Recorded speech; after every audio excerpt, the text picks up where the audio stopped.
అస్సాంలో బీజేపీ దూకుడు మీద ఉంది. సంక్షేమ కార్యక్రమాల అమలుతో కమలం పార్టీ దూసుకుపోతోంది. అంతేకాదు గత 10 సంవత్సరాలుగా అస్సాంలో ఒక బలీయ రాజకీయ శక్తిగా కమలం పార్టీ అవతరించింది. ఇందులో ముఖ్యమంత్రి హిమంత బిశ్వ శర్మ కీలక పాత్ర పోషించారు. కాగా కాంగ్రెస్తో రాజకీయ జీవితం ప్రారంభించిన హిమంత బీజేపీలో ఒక ముఖ్యమంత్రిగా ఎదగడం విశేషం.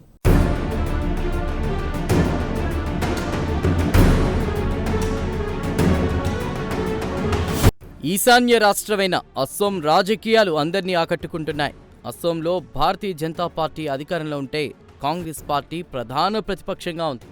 ఒకవైపు హిమంత బిశ్వ శర్మ నాయకత్వంలో కమలం పార్టీ దూసుకుపోతుంటే మరోవైపు కాంగ్రెస్ పార్టీ చుక్కానీ లేని నవల తయారైంది.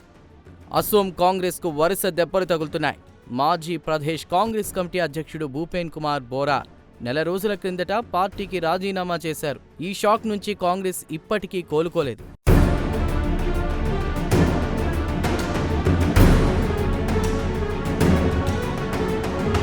తాజాగా సిట్టింగ్ ఎంపీ ప్రద్యుత్ బోర్డోలి కాంగ్రెస్ పార్టీకి రాజీనామా చేశారు. కాగా బోర్డోలితో పాటు మరో కాంగ్రెస్ నాయకుడు నభజ్యోతి తాలూక్దార్ పార్టీకి గుడ్ బై కొట్టారు.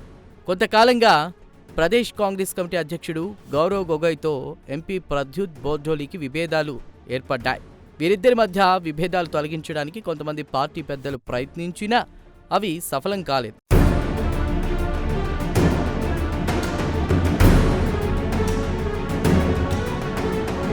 పార్టీ వ్యవహారాల్లో తన మాటే నెగ్గాలన్న మంకు పట్టుతో గౌరవ్ గొగోయ్ వ్యవహరిస్తున్నారని గతంలో ప్రద్యుత్ బోర్డోలి ఆరోపించిన సంగతి తెలిసిందే. చివరకు ఈ విభేదాలు బోర్డోలి కాంగ్రెస్ పార్టీకి గుడ్ బై చెప్పేంత వరకు వెళ్లాయి. ఇదిలా ఉంటే అస్సాం రాష్ట్రంపై భారతీయ జనతా పార్టీ బోలెడన్ని ఆశలు పెట్టుకుంది. అస్సాంలో ఇప్పటికే వరుసగా 2 సార్లు బీజేపీ అధికారంలోకి వచ్చింది. వచ్చే నెల జరిగేటువంటి ఎన్నికల్లో కూడా కమలం పార్టీ గెలిస్తే అదో అద్భుతం అవుతుంది. బీజేపీ ఖాతాలో హ్యాట్రిక్ నమోదవుతుంది.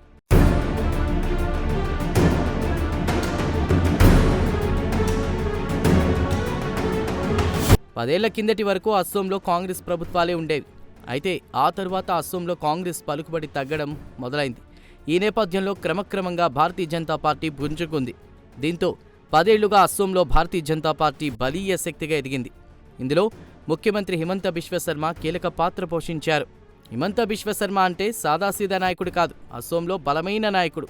అంతేకాదు 2020లో బీజేపీని ఒంటి చేత్తో గెలిపించిన మాస్ లీడర్ ఆయన. ఇక్కడ మరో విశేషం ఉంది. హిమంత బిశ్వ శర్మ రాజకీయ జీవితం కాంగ్రెస్తోనే ప్రారంభమైంది.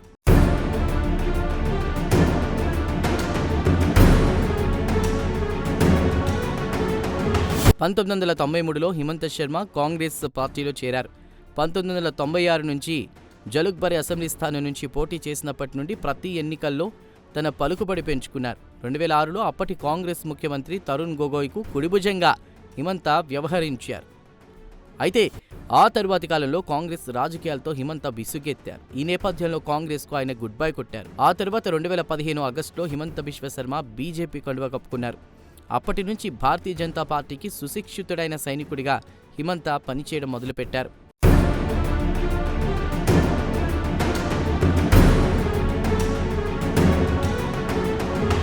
హిమంత పలుకుబడి అస్సాం రాష్ట్రానికే పరిమితం కాదు. 7 సిస్టర్స్గా పేర్కొని ఈశాన్య రాష్ట్రాలపై ఆయన పట్టు సాధించారు. అంతేకాదు ఎన్డీఏ నాయకత్వంలోని నార్త్ ఈస్ట్ డెమోక్రటిక్ అలయన్స్ కన్వీనర్గా కూడా హిమంత శర్మ పనిచేశారు. మార్క్సిస్టులకు పెట్టని కోటలాంటి త్రిపురలోనూ బీజేపీ జెండా ఎగరేయడంలో హిమంతదే కీలక పాత్ర. అంతేకాదు దాదాపు 3.5 సంవత్సరాల క్రిందట మహారాష్ట్రలోని ఉద్ధవ్ ఠాక్రే ప్రభుత్వం పడగొట్టడంలోనూ హిమంత కీలక పాత్ర పోషించారు. అప్పటి శివసేన చీలిక వర్గం నాయకుడు ఏక్నాథ్ షిండే అనుకూల ఎమ్మెల్యేల కోసం రిసార్ట్స్ ఏర్పాటు చేయడంలో ఆయన ప్రముఖ పాత్ర వహించారు. మొత్తం మీద అస్సాంలో 3వ సారి జైత్ర యాత్రకు కమలం పార్టీ సన్నద్ధమవుతోంది.